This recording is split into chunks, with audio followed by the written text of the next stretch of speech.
Hello viewers, বাঁকার ব্লাউজের সেলাই এবং কাটিং দুটোই একসাথে আজকে আমি তোমাদের সাথে শেয়ার করব।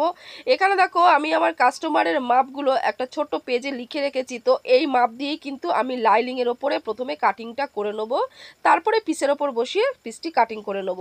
এখানে দেখো যে ডিজাইনটা আমি এঁকেছি নিচের দিকে, তো এই ডিজাইনটাই আমি সামনে পেছনে দুদিকেই হবে। তো যারা নতুন তাদের জন্য কিন্তু খুব গুরুত্বপূর্ণ এবং অনেক কিছু আমি টিপস এখানে দেব।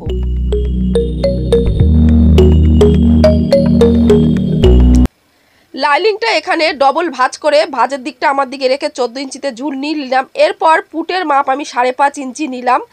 তো মোহরার মাপ নেব 6 ইঞ্চি। তো 6 ইঞ্চিতে এখানে একটা পয়েন্ট করে নিলাম। এরপর আমি পুট আর মোহরা একসাথে মিলিয়ে দিচ্ছি, এদিকটা দেখে নিচ্ছি যে আমার মাপটা ঠিকঠাক আছে কিনা।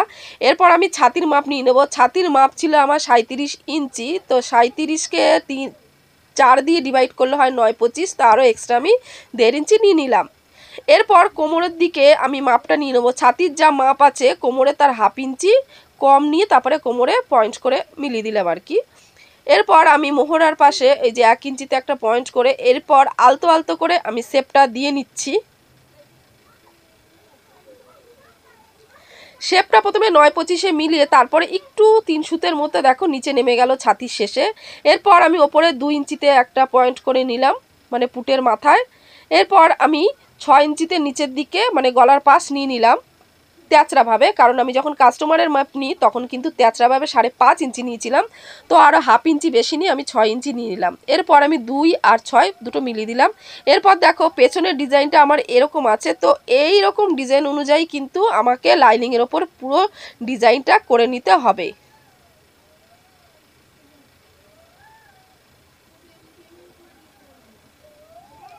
ডিজাইনটা আমার হয়ে গেছে।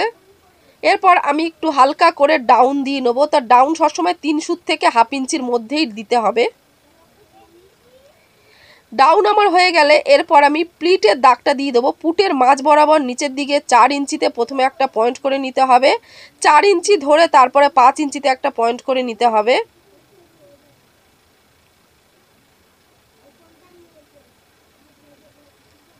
এরপর আমি দুটো পয়েন্ট এইভাবে মিলিয়ে দিলাম এবং এদিক থেকে 1/2 ইঞ্চি দাগ দিলাম, আবার এদিক থেকে 1/2 ইঞ্চিতে আমি একটা দাগ দিলাম। মোট হয়ে গেল 1 ইঞ্চি। এইভাবে আমাদের সেলাইটা হবে। অপোজিটেও এরকমভাবে মাপটা তুলে নিতে হবে আঙুল দিয়ে চেপে। এরপর প্লিটের শেষে আমাকে কাঁচি দিয়ে কাট করে নিয়ে পুরো আমার পেছন পাটটা ড্রয়িং যেহেতু হয়ে গেছে আমি পুরোটাই কাটিং করে নিচ্ছি। পেছন পাট কাটিং হয়ে গেলে এরপর আবারও জোড়া একটি লাইনিংয়ের ওপরে পেছন পাটটা আমাকে বসিয়ে নিতে হবে। এরপর আমি সামনের পাটটা আর কি কাটিং করে নেব। তার আগে আমি একটু ড্রয়িং করে নিচ্ছি পেছন পাট অনুযায়ী।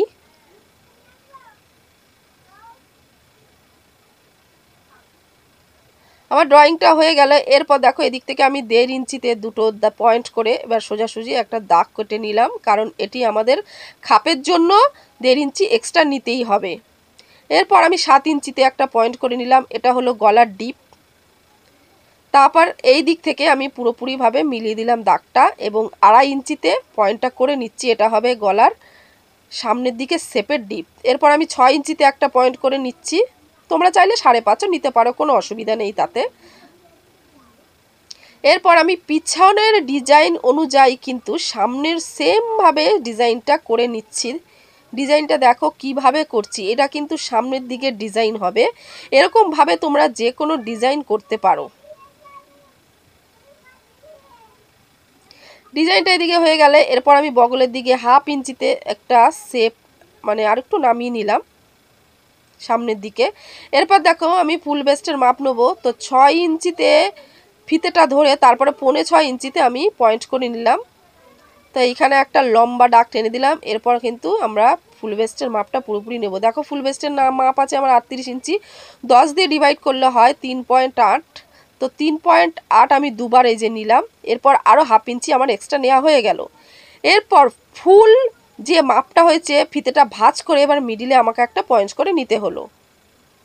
এরপর এদিক থেকে 1 ইঞ্চিতে একটা পয়েন্ট করলাম বাঁ দিকে এবং ডান দিকেও তাই 1 ইঞ্চিতে পয়েন্ট করলাম। তো মিডিল পয়েন্ট ধরে দুই দিকের পয়েন্টের সাথে এইভাবে আমাকে মিলিয়ে দিতে হচ্ছে। এরপর মাঝখানে আমি একটা গোল করে একটু শেপ দিয়ে দিলাম, নয়তো খাপটা যখন তৈরি হবে সেটা চোখা হয়ে থাকবে, দেখতে মোটেও ভালো লাগবে না। তো এরপর আমি ওই 6 ইঞ্চিতে আর এদিকে যে 1 ইঞ্চিতে আমি শেপটা তুলে দিয়েছিলাম খাপের, তো এই দুটো কিন্তু আমি মিলিয়ে দিচ্ছি। দেখো এই মেলানো আমার হয়ে গেল। এটা কিন্তু সবসময় তোমরা খেয়াল রাখবে শেপটা ফুলে না ওঠে, তাহলে কিন্তু বগলের মাঝখানটা ফুলে থাকবে কাপড়। এবং এদিক থেকে দেখো আমি হাফ ইঞ্চিতে কোনাকুনি বার করে ওপরের দিকে 2.5 ইঞ্চিতে মিলিয়ে দিলাম। এইভাবে ওপরের খাপের অংশটা আমার তৈরি হলো। এরপর নিচের খাপের জন্য আমাকে 4 ইঞ্চিতে একটা পয়েন্ট করে নিতে হলো। এরপর আমি সোজাসুজি দাগ দিয়ে দিলাম এবং এদিক থেকেই তাই দেখো একটা বক্স তৈরি হয়ে গেল। এবং এই যে বাঁদিকে আমি হাফ ইঞ্চিতে একটা পয়েন্ট করলাম নিচে, এবং এদিক থেকে 1 ইঞ্চিতে, আবার এই নিচের দিকে 1.25 ইঞ্চিতে পয়েন্ট করে নিলাম। এরপর মিডিল ধরে সমস্ত পয়েন্টগুলো এইভাবে মিলিয়ে দিয়ে আমার নিচের খাপের অংশ কিন্তু এইভাবে তৈরি হয়ে গেল। এখানে তোমাদের আর একটা বিষয় আমি বলে দিই, এই যে নিচের খাপের লম্বা আমি 4 ইঞ্চিতে রেখেছি, তো 30 সাইজ থেকে আরম্ভ করে মোটামুটি 50 সাইজ অবধি কিন্তু এটা 3.5 থেকে 4.5 অবধি লম্বাটা আমাদের রাখতে হবে। তো যত ব্লাউজের সাইজ বড় হতে থাকবে তত কিন্তু আমাদের লম্বাটা একটু বাড়বে, তাই সব মিলিয়ে আমি বললাম 3.5 থেকে 4.5। এরপর ওপরের খাপের অংশের কোনা যেভাবে বেরিয়েছিল, তো নিচের খাপের কোনাটা আমাকে সেভাবে বের করে নিতে হলো। এরপর স্পার্টের লম্বাটা আমি বার করলাম এই যে মিডিলে একটা পয়েন্ট করে, তারপরে দেখো আমি আবার একটু ডাউন দিয়ে দিলাম মোটামুটি 1 ইঞ্চির মতো। এইভাবে কিন্তু আমাদের একটা তেঁচড়াভাবে দাগ হয়ে গেলে কাটিং করে নেবো কাঁচি দিয়ে। এরপর সামনের দিকটা তোমরা একটু খেয়াল রাখবে, যা কোনো ডিজাইন করো না কেন একটু কাঁচি দিয়ে সাবধানে কিন্তু ডিজাইনটা কাটতে হবে। একটু 19-20 হয়ে গেলে এই ডিজাইনটা কিন্তু ওলটপালট হয়ে যাবে। এইভাবে আমি সমস্ত পার্টগুলো কাটিং করে নেব। এরপর আমি এল পার্টের লম্বাটা বার করব। তো পেছন পার্টটা এইরকম ভাবে আমি আর দুটো আর কি লাইলিং টুকরোর ওপর বসিয়ে যাতে দুটো পার্ট বেরোয় এল পার্টের, তো সেইভাবে লম্বাটা নিলাম। এদিক থেকে 4.5 এবং এদিক থেকে 5 ইঞ্চিতে আমি একটা পয়েন্ট করে এইভাবে দেখো একটু তেঁচড়াভাবে দাগটা আমাকে দিতে হবে। এইরকমভাবেই কিন্তু এল পার্টের কাটিং করার নিয়ম। তো এইখানে দেখো একটা শেপ হয়ে গেলে আলতো করে এরপর আমি কাঁচি দিয়ে কাটিংটা করে নেবো। এরপর দেখো আমি হাতাটা কাটিং করার জন্য 4 ভাঁজ করে নিয়েছি। লাইলিংটা জোড়া দিকগুলো কিন্তু আমার দিকে থাকবে এবং খোলা দিকগুলো অপোজিটে থাকবে। তো ঝুলের মাপটা মানে হাতার যে ঝুল সেটা কিন্তু 11.5 আমি নিয়ে নিচ্ছি। এরপর হাতার চওড়া বার করার জন্য এই দেখো মোহরার মাপ আমি নিয়ে নিলাম পেছন পাটের থেকে। তো 8.5 বেরিয়েছিল, 9.5 আমি 1 ইঞ্চি আরও বাড়িয়ে নিলাম। এবং এদিক থেকে 5 ইঞ্চিতে একটা পয়েন্ট করে নিলাম। এরপর কোনাকুনিভাবে এরকম দাগিয়ে দেবো। দাগ দেওয়া হয়ে গেলে এদিক থেকে দেখো 2.5 ইঞ্চিতে একটা পয়েন্ট করে নিলাম, তার কারণ আমাকে একটা শেপ দিতে হবে। এইভাবে 1 ইঞ্চি কি 1.25 ছেড়ে তারপরে শেপের দাগটা দিয়ে দিলাম 2.5 ইঞ্চিতে মিলিয়ে দেওয়ার পর। এরপর শেপটা কিন্তু নিচের দিকে গিয়ে এইভাবে মিলিয়ে দিলাম। এরপর পাশেও এরকম একটু আন্দাজ অনুযায়ী দাগ কেটে এবার কাঁচি দিয়ে পুরোপুরি কাটিং করা হয়ে যাবে। তো এইভাবে কাটিং করা হয়ে গেলে আমাদের কিন্তু ডিপ শেপ দিয়ে নিতে হবে। তো ডিপ শেপটার যে ড্রয়িংটা ওপরের যে এই যে শেপটা যেইভাবে তোমরা ড্রয়িং করবে, নিচের ডিপটাও কিন্তু মানে নিচের ডিপের শেপটাও কিন্তু সেইভাবেই ড্রয়িংটা করে নিতে হবে, কোনো ব্যাপার না, একদম ইজিলি। একদম যারা নতুন সেলাই শিখছো তাদের হয়তো প্রথম একটু অসুবিধা হবে, কিন্তু এই শেপও কাগজের উপর প্র্যাকটিস করতে হবে, তাহলে হাত সেট চলে আসবে। এরপর দেখো আমার ডিপ শেপ নেওয়া হয়ে গেলে আমি ক্রস চিহ্ন দিয়ে দিলাম সোজা উল্টোতে, যাতে আমার সেলাই করার সময় কোনো অসুবিধা না হয়। এরপর দেখো পেছন পাটটা আমি ডিজাইনের ওপর উঠিয়ে কাটিং করে নেবো এবং সমস্ত টুকরোগুলো এইভাবে পিসের ওপর বসিয়ে কাটিং করে নেব। এরপর দেখো একটা অংশ তোমাদের একটু ভালো করে বুঝিয়ে দিই যে কিভাবে পিস এবং লাইলিংটা স্টিচিং করতে হবে। তো ক্রস চিহ্নটা দেখো আমি ওপরের দিকে যেহেতু রেখেছি, তো দুটো অংশই কিন্তু ক্রস চিহ্নটা ওপরের দিকেই রাখতে হবে। তা তোমরা যদি মনে করো যে ক্রস চিহ্ন ওপরের দিকে রাখবো না, দেখতে একটু নোংরা লাগছে, চাইলে কিন্তু নিচের দিকেও মানে উল্টো করে ক্রস চিহ্নটা দিতে পারো। তো একদিকে ক্রস চিহ্নটা ওপরে থাকলে কিন্তু অপর আর একটা যে অংশ করবো সে ক্রস চিহ্ন ওপরের দিকে থাকতে হবে, নইলে ওলট পালট হয়ে যাবে। এই দেখো আমার দুটো ক্রস চিহ্ন কিন্তু ওপরের দিকে। এইভাবেই কিন্তু আমরা এই ক্রস চিহ্ন অনুযায়ী বাকি সমস্ত পার্টগুলো সেলাই করে নেব, সেগুলো আর তোমাদের দেখালাম না। এবং এই যে আশেপাশে যে ছাটছুটগুলো বেরিয়ে রয়েছে, এগুলো কেটে আমাকে পরিষ্কার করে নিতে হবে।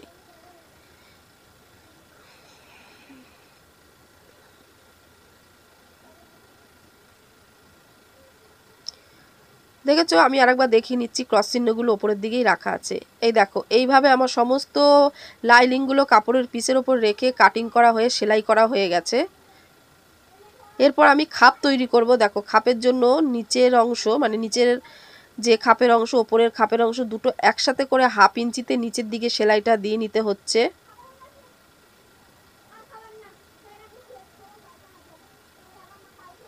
এরপর আমি প্লিটের দাগ দিয়ে নেবো 1 ইঞ্চিতে এই নিচের দিকে, তারপরে ওপরের দিকে সরু করে মিলিয়ে দিতে হবে।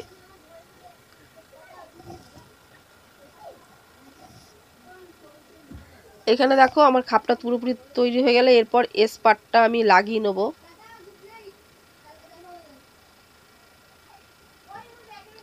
আচ্ছা, এস পার্ট যখন লাগাবো তোমরা একটা জিনিস খাপ তৈরি করার সময় খেয়াল রাখবে যে খাপের যে নিচের অংশটা সেটা কিন্তু মানে চওড়া দিকটা, নিচের অংশের যে চওড়া দিকটা ওটা কিন্তু এসের দিকেই থাকতে হবে, আর সরু মুখটা আমাদের চাপাপট্টি বা বাড়তি পট্টির দিকে রাখতেই হবে। এরপর দেখো, এস পার্টটা আমার হয়ে গেলে ছাড়টা আমি কেটে দিয়ে তারপরে এল পার্টটা এইভাবে লাগিয়ে নিলাম। সেলাই করতে করতেই আমাদের কিন্তু খেয়াল রাখতে হবে। এরপর দেখো, এই যে প্লিটটা আমি একটু মুড়ে দিলাম। আচ্ছা, যে কথা বলছিলাম, সেলাই করতে কিন্তু আমাদের খেয়াল রাখতে হবে যে আশেপাশে যে বাড়তি কাপড়ের টুকরো টাকরা বেরিয়ে থাকবে সেটা কিন্তু আমাদের ছেটে নিতে হবে, এবং সুতো যে বেরিয়ে থাকবে সেটাও সঙ্গে সঙ্গে ছেটে নিয়ে এরমভাবে পরিষ্কার করে কাজ করতে হবে। এবং দেখো, এল পাটটা যে লাগানোর পর আমাকে কিন্তু দুটো চাপ সেলাই ওপরে দিয়ে নিতে হলো। চক দিয়ে আমি একটু দাগিয়ে নিচ্ছি যাতে সোজাসুজি থাকে সাইডটা, তারপরে আমি কাঁচি দিয়ে কাটিং করে নিচ্ছি। এরপর আমি এই যে এল পাটটা যে বাইরে বাড়তি আর কি বেরিয়ে রয়েছে এটা কেটে দিলাম। এরপর দেখো, আমি চাপা পট্টি নিয়ে নেবো। তো চাপা পট্টি মোটামুটি 1.5 থেকে 2 ইঞ্চির মধ্যেই রাখার চেষ্টা করবে। এইভাবে চাপা পট্টি আমি 3 সুত থেকে 1/2 ইঞ্চির মধ্যেই কিন্তু সেলাইটা করে নেবো সাইডে। ওর পরে দেখো, এই চাপা পট্টির ওপরে দেখো একটা চাপ সেলাই দিয়ে দিলাম। এরপর চাপা পট্টিটা মুড়ে আমাকে মেশিন সেলাই দিতে হবে। এটা চাইলে কিন্তু তোমরা হেম সেলাইও করতে পারো, কোনো ব্যাপার না। আমি এখানে যাতে একটু তাড়াতাড়ি হয় এই কারণে আমি মেশিন সেলাই দিয়ে দিলাম। এরপর এই যে টুকরো টাকরাগুলো পরিষ্কার করে নিচ্ছি ছেটে ছুটে। এরপর দেখো, আরেক দিকের অংশটা আমি অফ ক্যামেরায় তৈরি করে এইবার আমি বাড়তি পট্টি লাগাচ্ছি। বাড়তি পট্টি মোটামুটি 4 ইঞ্চির মতো রেখে এই যেভাবে আমি লাগালাম সেভাবেই তোমরা লাগাবে। বাড়তি পট্টি আমার স্টিচিং হয়ে গেলে এরপর দেখো, সামনের ডিজাইনটা দুটো আর কি সামনের পার্ট একসাথে করে সামনের ডিজাইনটা আমি আর একটু ডিপভাবে দিয়ে দিলাম সুন্দরভাবে। সামনের ডিজাইনটা দেখো আমার হয়ে গেছে। এরপর আমি পট্টি লাগিয়ে নেব। তো পট্টি আমি তেঁচড়াভাবে কেটে নিলাম, তেঁচড়া পট্টি। এরপর আমি যেরকম সামনের ডিজাইনটা আছে সেরকমভাবেই তেঁচড়া পট্টিটা লাগিয়ে সেলাইটা করে নেব। খুব ধীরে ধীরে করতে হবে, কোনো সময় টেনে টুনে সেলাই করলে হবে না, তাহলে কিন্তু গলার কাপড় বেড়ে যাওয়ার সম্ভাবনা থাকে। তো তেঁচড়া পট্টি না লাগিয়েও যদি তোমরা সামনের ডিজাইন অনুযায়ী পট্টি কেটে লাগাও তাতেও হবে, কোনো ব্যাপার না। এরপর আমি কাট করে দেবো। আচ্ছা, কাট করার সময় কিন্তু খেয়াল রাখতে হবে যাতে সেলাইটা না কেটে যায়। এরপর আমি তেঁচড়া পট্টিটা এইরকমভাবে মুড়ে পট্টির ওপরে মানে তেঁচড়া পট্টির ওপরেই একটা চাপ সেলাই দিয়ে নেব। চাপ সেলাই দেওয়া গেলে দেখো দুটোতেই আমার কিন্তু চাপ সেলাই দেওয়া হয়ে গেছে তেঁচড়া পট্টি। এরপর এই যে আমার পেছন পাটটা আমি একটু রেডি করে নেবো, প্লিটের দাগ দিয়েছি, সেলাই করে নেবো। এরপর পেছন পাটের যে ডিজাইনটা, আমি পেস্টিং পেপার আমার কাছে এই মুহূর্তে ছিল না, তাই আমি কাগজকে ভাঁজ করে তারপরে এই যে পেছন পাটের ডিজাইনটা ঠিক এই রকমভাবে বসিয়ে আমি কিভাবে বসাচ্ছি একটু খেয়াল করো, দেখবে কোনো ব্যাপার না। চক দিয়ে একটু ড্রয়িং করে তারপরে কাটিং করে নেবো কাঁচি দিয়ে। ওইদিকে তেঁচড়া পট্টি যেমন 1 ইঞ্চিতে কাটিং করেছিলে, তো এই দিকের পেছন পাটের এই পট্টিটাও মানে গলার ডিজাইনের যে পট্টিটা এটাও কিন্তু আমাকে 1 ইঞ্চির মধ্যেই সরু রাখতে হবে। এরপর এই কাগজের টুকরোটা আমাকে কাপড়ের ওপর বসিয়ে নিতে হচ্ছে, তারপর আমি পুরোটা সেলাই করে নেবো। সেলাই আমার হয়ে গেলে দেখো সাইড দিয়ে আমি একটু এইভাবে মুড়ে নেবো। সাইড দিয়ে মোড়া আমার হয়ে গেছে। এরপর পেছন পাটের গলার ওপর এই যে পট্টিটা, কাগজের পট্টিটা আমাকে বসাতে হলো। ঠিক যেরকম ডিজাইন আছে সেরকমভাবেই সেলাইটা কিন্তু ধীরে ধীরে করতে হবে। আমার সেলাই হয়ে যাওয়ার পর আমি এবার কাঁচি দিয়ে কাট করে নেবো, যাতে পট্টির ওপরে যে সেলাইটা আর গলার মানে পট্টি ধরে গলার ওপর যে সেলাইটা সেটা যেন না কেটে যায়। এই যে কোনাকুনিগুলো ভালো মতো খেয়াল রাখতে হবে এবং কাট করতে হবে। এরপর পট্টিটা আমাকে মুড়ে তারপরে কিন্তু ওপরে একদম ধার দিয়ে সেলাইটা দিয়ে নিতে হবে। সেলাইটা দেখো আমার হয়ে গেছে। এরপর ওপরে এই ছাটপাটগুলো একটুখানি ছেটে নিতে হলো। এখন দেখো সামনের পাটের সাথে আমাকে পুটটা জয়েন্ট করে নিতে হবে।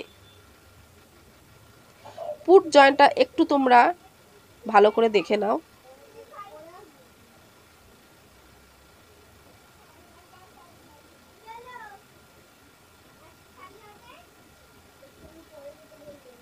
পুট জয়েন্টটা কিন্তু আমাদের 1/2 ইঞ্চিতেই রাখতে হবে। পেছন পাটটা তো মানে পেছন পাটের পট্টিটা আমার মোড়াই ছিল, সামনের পাটের পট্টিটা তো আর মোড়া ছিল না, তো সামনের পাটের পট্টিটা কিন্তু পেছন পাটের ওপরে মুড়িয়ে বসিয়ে নিলাম। এরপর দেখো হাতার নিচে আমি একটু পাইপিং লাগাবো। তো হাতাটাও লাইলিং দিয়ে আর কি আমি তৈরি করে নিয়েছিলাম, সেটা তোমাদের দেখাইনি, বুঝতেই পারছো কিভাবে। এরপর দেখো আমি এই যে পাইপিংটা কিভাবে দেবো একটু দেখে নাও। আমি মোটামুটি 1.5 ইঞ্চিতে এই যে পাইপিনের কাপড়টা কেটে তারপরে হাতার উপর বসিয়ে এরকমভাবে মুড়ে দিলাম। এরপর একদম ধার দিয়ে ওপরে একটা চাপ সেলাই দিয়ে নেব।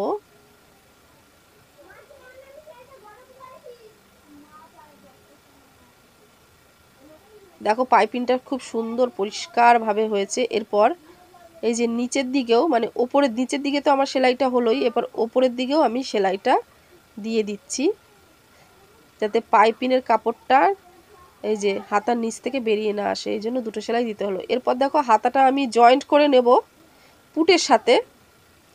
তো মিডিল বরাবর ধরে এক ধার প্রথমে আমাকে হাতাটা সেলাই করে নিতে হবে। পুটের মিডিল আর হাতার মিডিল এক ধার প্রথমে আমাকে সেলাই করে নিতে হবে। তো এক ধার সেলাই হয়ে গেলে আর এক ধার আমাকে এইভাবে সেলাই করে নিতে হবে। এখানে দেখো আমার দুটো ধার সেলাই হয়ে যাওয়ার পরে এরপর সম্পূর্ণটা আমি আর একবার সেলাই দিয়ে নেব, সেলাইটা যাতে আর একটু পোক্ত হয়। এরপর দেখো আমি টিপকল বানানোর জন্য একটি কাপড়কে 3 ভাঁজ করে মানে লাইনিং কাপড়কেই 3 ভাঁজ করে আমি একটু লম্বাভাবে একটা ফিতের মতো তৈরি করে নিলাম, দুটো টুকরো করে। এরপর কিন্তু আমাদের টিপকলের জায়গাটা রেডি করে নিতে হবে। এ দেখো পুটের মাঝখানে আমি টিপকলের আর কি এই যে টুকরোটিকে বসিয়ে নিলাম। যখন আমি হেম করব টিপকলটা আমাকে এইভাবে বসাতে হবে।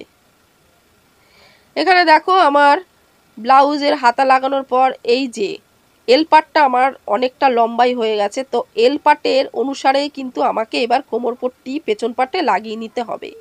এই দেখো আমার এদিকে নিচের দিকে কোমরপট্টি লাগানো হয়ে গেছে। তো সামনের এল পাটটাও একটু মুড়ে নিয়েছি। এরপর পুরোটাই আমাকে এই যে এইভাবে মুড়ে নিতে হচ্ছে বা হবে। তোমাদের একটু ভালো করে দেখিয়ে দিচ্ছি। এখানে দেখো আমি কোমরপট্টিটা পুরো মেশিন সেলাই দিয়ে নিচ্ছি, পরে এই মেশিন সেলাইটা খুলে আমি হেমটা করে নেব। জাস্ট তোমাদের দেখাবার জন্য বা বোঝাবার জন্য আমি এখন আপাতত মেশিন সেলাইটা দিয়ে নিলাম। আর ডেসক্রিপশন বক্সে আমি সমস্ত লিংক দিয়ে দিয়েছি, যা যা আর কি আজকের যে এই সেলাই এবং কাটিং ভিডিওটা যে আমি আজকে দেখালাম, তো এই সম্পর্কিতই কিন্তু অনেকগুলো লিংক আমি দিয়ে দিয়েছি, তোমরা চাইলে চেক করে নিতে পারো।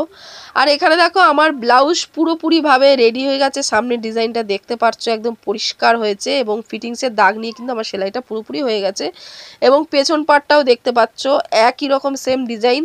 তো আজকে আমি এখানেই শেষ করছি, নেক্সট ভিডিওতে আবার তোমাদের জন্য নতুন কিছু নিয়ে আসবো, তার জন্য কিন্তু অবশ্যই চোখ রাখতে হবে।